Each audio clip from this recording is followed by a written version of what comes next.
Hi friends, let's quickly move on to the next video, understanding the significance of Vaishno Devi ji. Well, कहा जाता है जब वैष्णो देवी जी young थी, Durga ji young थी और यहाँ पर कटरा में घूम रहे थे, इन एन एग्रीकल्चर फेयर, उनके ऊपर नज़र पड़ी एक भैरवनाथ नाम के तांत्रिक की. He fell madly in love with her because he was in awe with her beauty, but उसके intentions अच्छे नहीं थे, इसलिए उनसे रिफ्यूज सीख करने के लिए she was trying to hide in different places in the Trikuta Hills. Trikuta Hills is the place where the bhavan is located. Okay, she is also called Trikuta Mata. अब बाणगंगा से शुरू करते हुए क्विकली अंडरस्टैंडिंग द सिग्निफिकेंस. कहा जाता है बाणगंगा में माता जी ने एरो चलाया था, वहाँ से गंगा का पानी निकला था for Hanuman ji. Also she washed her hair there, right. Then after Banganga she moved on to, यहाँ पर एक टेम्पल है, टेम्पल चरण पादुका, जहाँ पर वो खड़े होकर देखती थी. She was trying to see where this Bhairavnath is following her or no. उसके बाद you move on to Ardhkuwari. ना अर्धकुंवारी में माता जी ने रेफ्यूज सीख किया था almost for 9 months, to hide from this man.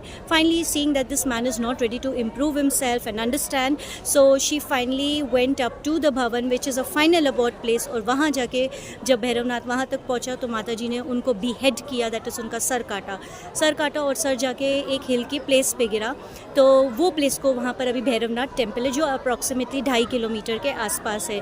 So understanding is mistake, Bhairavnath ने वैष्णो देवी जी से माता से माफ़ी मांगी. एंड उन्होंने जब महाकाली का अवतार लिया तो उन्होंने उनसे माफ़ी मांगी. फिर महाकाली जी ने बोला कि she gave him forgiveness and also said कि ब्लेस्ड हिम दैट जो भी यहाँ पर आएगा आपके दर्शन किए बगैर the trip will not be completed. Although मैंने कभी भैरवनाथ विजिट नहीं किया, मैं बहुत बार वैष्णो देवी आई हूँ. So because of time paucity, but your intention should be clear. Let's see if I can visit this time.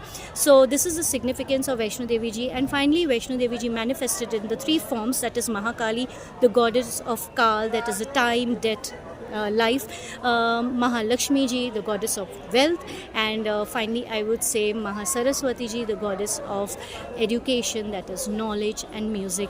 I hope you liked a brief history of Vaishno Devi ji, and after giving a quick security check-in before the Barganga, that's called Frisking Point, I'm now moving towards my trek. Wish me luck for my trek, and I'll keep updating you whatever information I get. Thank you so much.